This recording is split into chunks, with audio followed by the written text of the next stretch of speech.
Jangan lupa subscribe di YouTube channel Metro TV News dan juga nyalakan notifikasinya.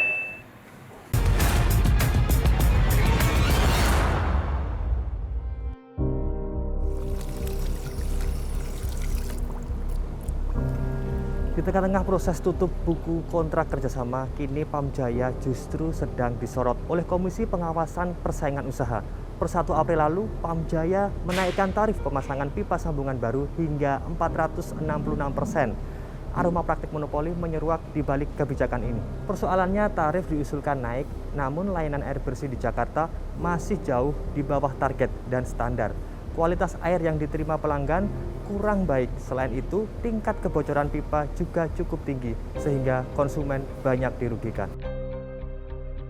Per 1 April lalu, Pamjaya menaikkan tarif pemasangan pipa sambungan baru hingga 466%. Aroma monopoli menyeruak di balik kebijakan baru ini. Menurut KPPU, jika tarif yang dibebankan tidak masuk akal, maka prakteknya dianggap sudah memenuhi unsur monopoli, sebab konsumen Pamjaya tidak punya pilihan lain.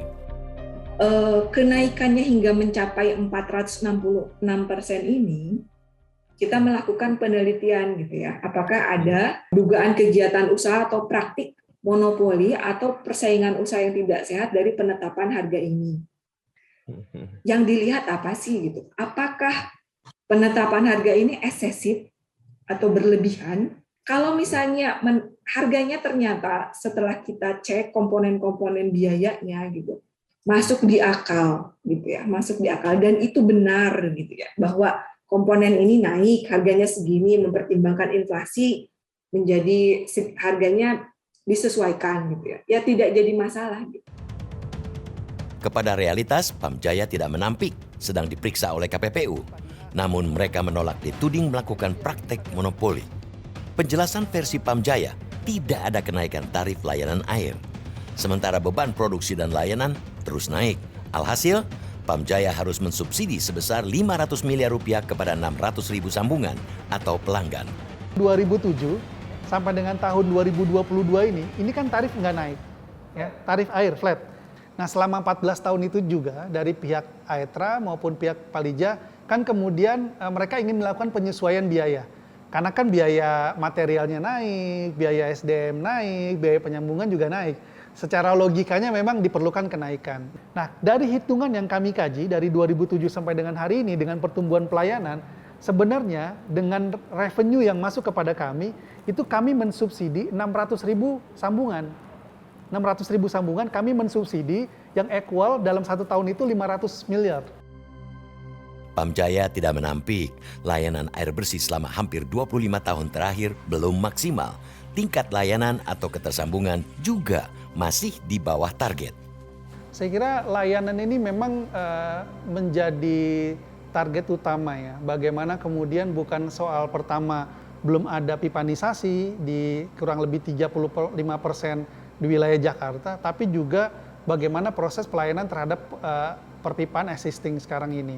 Kita mungkin sering dengar atau sering baca di media ya bahwa ada keluhan misalkan tidak nyala ketika buka keran di satu RT tertentu atau airnya berbau dan seterusnya. Ini memang menjadi PR buat kita semua, tapi bahwa kami akan melakukan perbaikan terhadap hal itu. Meski begitu, di usianya yang akan memasuki 1 abad pada 23 Desember tahun ini, Pamjaya mengaku optimistis bisa mereduksi kerugian-kerugian akibat shortfall serta akses lain dari pengakhiran kontrak kerjasama. Nah berkaitan dengan shortfall memang itu kan kita bagi dua, pembahasan dengan Aetra, pembahasan dengan Palija. Kalau dengan Aetra saya kira sudah selesai, memang berkaitan dengan rebalancing itu sudah kita bahas dan tidak ada shortfall dengan Aetra. Nah bagaimana dengan Palija? Memang dengan Palija ini kami difasilitasi oleh pihak Kejaksaan Tinggi DKI Jakarta untuk pembahasan mengenai shortfall dengan Palija. Untuk mendapatkan kejelasan tentang beban shortfall di akhir kontrak kerjasama, Realitas mencoba meminta konfirmasi kepada pihak Palija dan Aetra, namun dua pihak swasta ini tidak bersedia memberikan informasi. Pemirsa, saat ini saya berada di depan kantor perusahaan PT Aetra Air Jakarta. PT Aetra Air Jakarta ini adalah salah satu mitra dari Pamjaya yang sudah berlangsung selama 25 tahun. Dan beberapa waktu lalu KPK juga sempat menyebut adanya potensi kerugian dari kerjasama ini sebesar 18 triliun rupiah. Dan tim Realitas telah mencoba untuk meminta konfirmasi kepada PT Aetra Air Jakarta, namun pihak dari PT Aetra Air Jakarta tidak bersedia untuk memberikan keterangan dan menyerahkan kepada Pamjaya.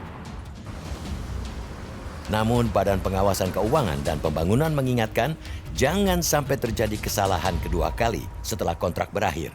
Terkait kerjasama tersebut, BPKP juga sudah melakukan audit dan sederet rekomendasi.